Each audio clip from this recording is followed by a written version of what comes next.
The story begins in the city of Nean, where a girl named Yuno attends school. Her class learns about word arts, special powers that change things around them. Yuno's classmate, Lucelles, asks her to teach force arts because Yuno is skilled at them. Yuno agrees and teaches Lucelles. Nean is known for its smart people and is built around a huge maze called the Labyrinth of Kazun. Fighters battle a big machine monster from the maze. They defeat it once, but it returns. Later, Yuno teaches Lucelles force arts, and Lucelles quickly learns to move a big rock. They have lunch and talk about Aurea, where the crown prince is a queen. They discuss the maze's treasures and fame. Yuno thinks the bad king's absence means there is nothing to fear. An earthquake hits, destroying the city center. Yuno and Lucelles survive, but a metal monster captures Lucelles. Yuno escapes but feels scared and helpless. The city is chaotic with more monsters. Outside the city, Yuno wishes she had died too. She destroys a metal monster with her word arts, exploding stars, but regrets not saving Lucelles. When more monsters come, she tries the same attack, but it fails. Yuno feels hopeless until a fighter rescues her from the metal monsters. He questions her attitude towards life, suggesting it will be interesting for her. He assures her she can choose her path once things settle. Yuno is surprised by his broken sword's effectiveness against the monsters. She realizes he is from elsewhere and has defeated many monsters. He confidently claims his sword can handle any number of foes. After eating poisonous leaves, Yuno warns him, and he asks for food. She warns him of the city's impending destruction. Yuno reveals the maze is a giant monster meant to defeat the bad king. The fighter, eager for battle, requests food again, promising to defeat the giant monster. Yuno asks who he is, and he says he is Sojiro Yagu, a swordsman of the Yagu Shinkageryu style and the last Yagu alive. He asks how she used her word art earlier and wants her to teach him, but Yuno says visitors cannot use this power. She explains their world follows the laws of physics and their language is based on sound, so word arts do not make sense to them.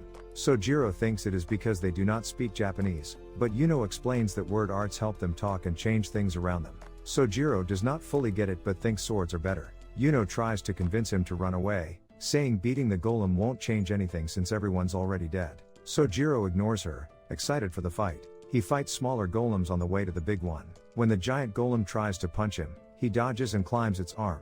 When it sends more golems, Sojiro uses them like stairs to get closer. The giant golem tries to burn him, but Sojiro dodges and cuts part of its head, stopping it for a bit. Sojiro says the smaller golems helped him climb. The golem tries to hit him with its other arm, but Sojiro uses its force to cut it off, which makes it destroy the other arm when it falls. Finally, Sojiro defeats the giant golem, and all the golems stop moving. Yuno cannot believe Sojiro won and wonders why the big labyrinth started today, thinking it might be because of Sojiro's strength. Sojiro finds the fight more fun than fighting tanks, something Yuno does not get. She asks how he beat the golem, and Sojiro says he figured out where its life seal was. He tries to leave, but Yuno gives him food as promised. Sojiro eats it, saying it is better than bugs or grass. Yuno thinks about how she hates strong people who make her feel small, feeling like she needs a purpose even if it is not right. Sojiro decides it is time to find more excitement and thinks about where to go next. Yuno suggests that Sojiro go to Aurea, saying it is the biggest country now.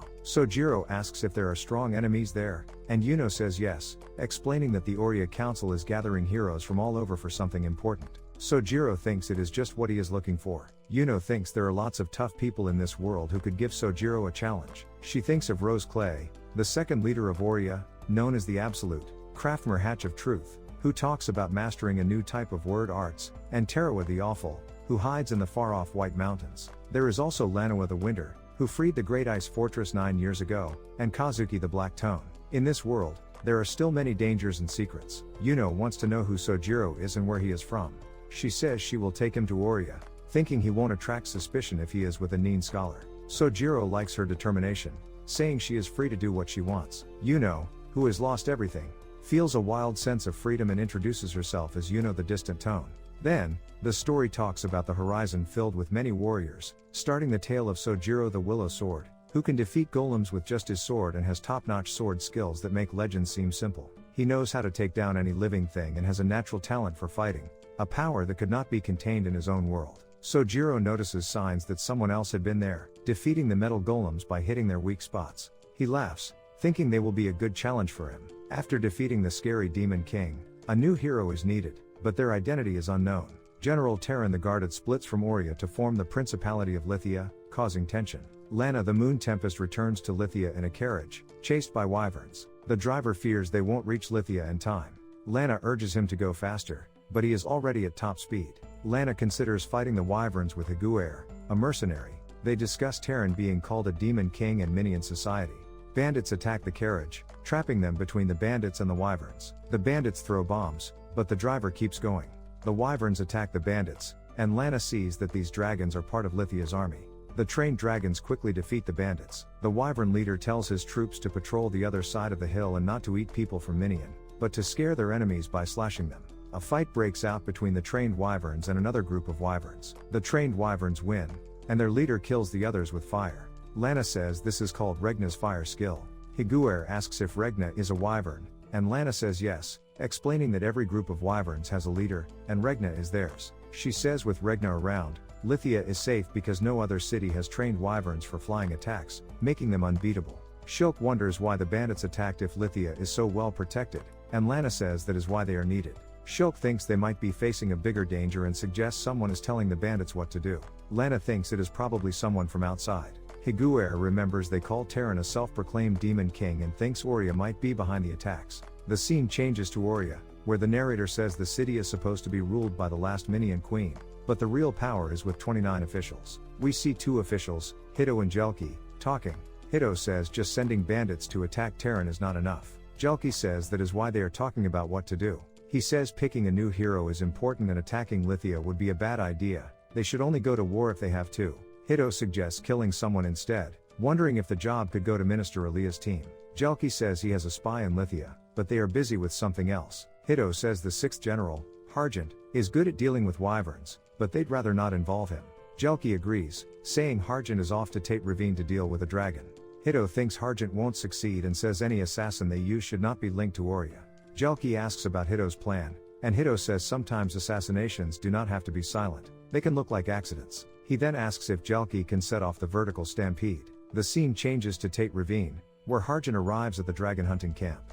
Peek gives him tea and notices he looks tired. Harjant says anyone would be tired before fighting a dragon. He asks about the tracking unit, and Peek says she split the soldiers into 3 groups for constant patrols. Harjant asks for more patrols starting tomorrow. Peek asks if the dragon they are after, the moldering one, is really hurt. Harjant says yes, explaining that because the dragon is not flying, it is probably hiding, giving them a chance to attack.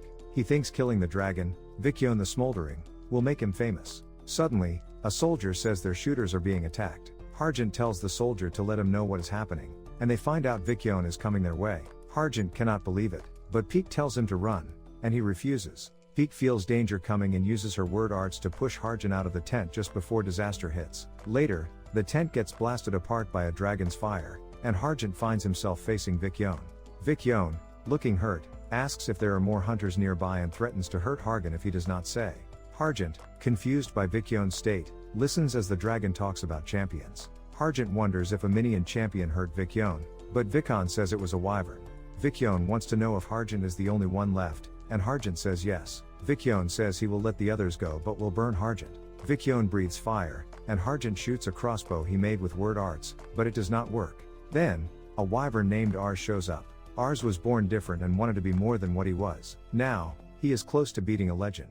Vikyon asks what Ars wants, saying Ars already took his treasure. Ars says he is just doing what he does. Harjant tries to fight Ars, but Vikyon attacks Ars instead. Ars dodges, shoots Vikyon with a special bullet, and uses magic to make it hurt even more. Harjant asks why Ars is helping, and Ars says they are friends. Harjant says they are not friends and says he is a general from Aurea who hunts wyverns for glory. Ars likes Harjant's ambition and says he might join the competition in Aurea. Even though Vikyon is hurt, he breathes fire again, but Ars blocks it with a shield and kills Vikyon. Harjant remembers when he first met Ars, who could not move his arms, and tells Ars about Aurea looking for a hero, inviting him to join. But Harjant won't pick Ars or use his power for himself. Ars agrees and says Harjant will get even better. Then, Ars goes to Nean, and Harjant wonders why. Ars says he is looking for something there. The narrator says Ars can use any weapon and has magic stuff from all over the world. He has beaten lots of labyrinths and enemies and is even faster than dragons when flying. Terran walks through Lithia daily, where a young boy approaches her. He thanks her for helping his dad's shop by bringing in more customers. Terran expresses her pleasure in aiding everyone in Lithia and suggests he thank his father instead. The boy gifts her a handmade box, which she graciously accepts, planning to use it for her hairbands. Terran encourages the boy to grow up to be like his father before continuing her stroll. The narrator provides background on Terran, a skilled individual in various fields who once held a prestigious position in Oria. Following the demise of the true Demon King, she declared independence and now prepares for war against Urasa. Terran reflects on the impending conflict as she heads to her office, where she surprises Dakai. She reveals her trick of guessing his presence to gauge his reaction. Dakai agrees that Terran is clever, and she asks if he got what she wanted from Nean. Dakai gives her a lens, and Terran says it is the cold star, just what she needed. She says Dakai did a great job. Dakai asks why the cold star is important. Terran says it is a magical thing from before the real Demon King's time, maybe used by Kazuna to power the big labyrinth. By shining sunlight through its crystal, it can make a big light that can hurt a city. Dakai says it sounds dangerous, and Terran says nothing from the distant world is nice. Swords with magic, magical stuff, and strange things come from there to here. Dakai asks if she is talking about him, and Terran jokes, asking if he thinks he is nice. She teases Dakai about his sword, Razak Kur, known for its fierceness, and asks if it is also from the distant world. Dakai suggests it might be. Terran asks if he found anything else valuable in Nean, but Dakai says he did not. Terran says it is okay, and Dakai wonders if she is not upset he did not bring back the golem, which seemed like a powerful weapon. Terran thought Dakai defeated it, but Dakai says it means there is someone else as strong as him. Terran says it is too bad, she would have liked to see Dakai use it. Dakai says he is not a swordsman. Terran gives Dakai another job, saying for almost 2 months, merchants going in and out of Lithia have been attacked by outlaws from Oria. Dakai says he heard about it but thinks Renya should protect Lithia, so the outlaws are not a big threat. Terran says the outlaws are a problem because they are spying on Lithia's defenses, like when wyverns intercept things or important cargo is moved. Dakai thinks someone might be telling Urasa about Lithia's defenses. Terran agrees and tells Dakai to find and catch the spy. The scene changes to merchants talking. Dakai tells them outlaws almost got into the city and might be pretending to be merchants who were attacked. He thinks while some spies act like merchants, others are trying to find out how Lithia's leaders work. Dakai gets attacked suddenly, but he defends himself skillfully. He faces 4 shooters with 3 others hiding. Dakai swiftly deals with the attackers on the ground, dodges bullets, and takes out 2 shooters immediately. He discovers another hidden pair and captures 1 fleeing man. Understanding the trick, Dakai stops the other 2, realizing their plea for mercy is a ruse. He finds evidence of their plans in papers from a dead spy, rendering their pleas futile. Despite one begging as a fellow fighter, Dakai, known as the Magpie, considers himself a bandit, not a warrior, and eliminates him. Terran reflects on Dakai's exceptional abilities, including his sharp senses, magical sword, and quick understanding. Dakai, a Minia known as Dakai the Magpie, disregards the law, traveling the world to steal valuables. He eliminates the final spy, contemplating Oria's potential actions. Renya gathers all the wyverns for a serious meeting to address a traitor among them. He discusses the disappearance of a Lithian child and suspects one of the wyverns knows something. One accuses Deputy Commander Lul of the Southern Guerrilla Unit of eating the child. Renya reminds them they receive enough food to protect Lithian people, and eating a Lithian is unacceptable. When Lul remains silent, Renya attacks the accusing wyvern with fire, revealing his guilt. He kills the wyvern as punishment for breaking the rules and warns that any wyvern who harms a Lithian will meet the same fate. Renya acknowledges he did not discipline Lul enough and orders those who joined around the same time to undergo retraining to prevent further rule breaking. Renya, leading a group of wyverns, reflects on his commitment to them, recalling his past camaraderie with ours. He believes true strength lies in caring for others. The scene shifts to Kurt, a blind girl, jotting down her thoughts in Braille. She notices Renya's busyness and asks him about his activities. Renya, back from chasing outlaws, dismisses Kurt's hobby of diary writing, intrigued by her ability to write without sight. Kurt attempts to touch Renya, who evades her, remarking on her inability to surprise him. They discuss Kurt's fondness for Lithia's beauty, contrasting Renya's complexity with her simplicity. Renya, intrigued, prompts Kurt to sing. Kurt believes a song she heard in darkness kept her sane despite losing her sight to the real Demon King's actions. Concerned about Lithia's fate, she plans to stay as her mother is the queen. Renya warns of an impending war, but Kurt refuses to leave him. She shares a story about angels, wishing Renya were one. The narrator describes Renya as a formidable leader, commanding the skies and possessing sharp battle skills. He is the wings of sunset. Meanwhile, a transporter, confident with Renya's presence, prepares to deliver cargo. At Orasia's central detention center, a soldier informs Hito about a report from Mage City's headquarters. Hito learns that the new principality issues now fall under his responsibility, per a notice from Jelki, the third minister. They have lost contact with 10 elite Secret Service members in a day. Hito speculates on their situation and asks for the required manpower. They will need soldiers from the 16th Squad and a sniper team. Despite Aaliyah's absence, Hito takes charge, planning a strategic move to a low area east of Mage City. He intends to use the vertical stampede and instructs the soldier accordingly. Finally, Hito confronts a prisoner named Nilo, aware of her alertness. Nilo gets up from her bed, and Hito tells her some bad news. 10 Secret Service members in Lithia got wiped out in one day. He asks how many she needs to fix things. Nilo says she only needs one. Hito explains that Nilo, also known as the Vertical Storm, once destroyed a whole army in Oriya alone. He lets Nilo out of her cell. She says she needs not just one thing, but one person and one body. She is considered the scariest bioweapon. Now, the story goes to Ada, a place in Sylvan. Aaliyah the Red Tag, the 17th minister, thinks about her family's idea that beauty is a gift from an angel. But she believes beauty comes from talent, hard work, and taking care of yourself. Aaliyah goes to a hot spring for a bath and finds a girl named Yuka already there. Yuka is surprised to see Aaliyah, thinking she went back to Arasa. Aaliyah says her lessons are done, and she is leaving tomorrow, so she wanted a bath. Yuka asks if Kia will stay until tomorrow too, and Aaliyah says yes. They talk about having a private lesson on word art systems. Aaliyah says there are 4 main systems, but elves do not see them differently. Yuka remembers thermal arts and craft arts but forgets the other 2. Aaliyah teaches her about force arts and life arts. After showing her, Yuka gets excited, especially about flying with force arts. Then Aaliyah shows her craft arts, which can make water solid without freezing it, and Yuka is impressed. Aaliyah explains that craft arts can change how things look, leaving Yuka amazed. Moving on to life arts, Aaliyah mentions how they are used in medicine, wondering if anyone nearby is good at treating wounds. Yuka says Granny Mitch can do it. Aaliyah is doubtful, thinking Granny Mitch might not be able to help an outsider like herself because they do not have a close connection needed for effective word arts. She says this goes for all things, like wind and water. Yuka asks if their relationship might make word arts less effective, and Aaliyah agrees, but she shows how even water, which she has known for only 6 months, responds to her, making it taste sweet using life arts. Yuka is amazed at what life arts can do. Aaliyah talks about how life arts can change what things are made of, like turning water into wine. Yuka says she did not know about any of this before, just getting vague explanations from Granny Mitch.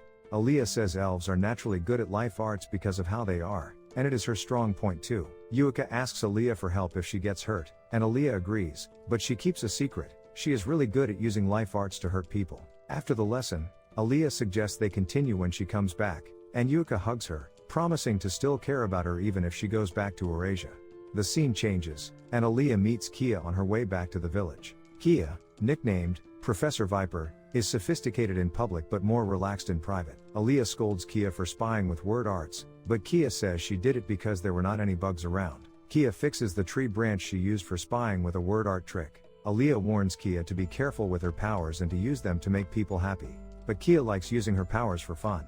Aaliyah reminds Kia about how things are different in Lithia and tells her to think about how others feel to avoid causing problems. Kia confidently says she does not care about annoying people, as she believes her words are powerful enough to make bad things happen to them.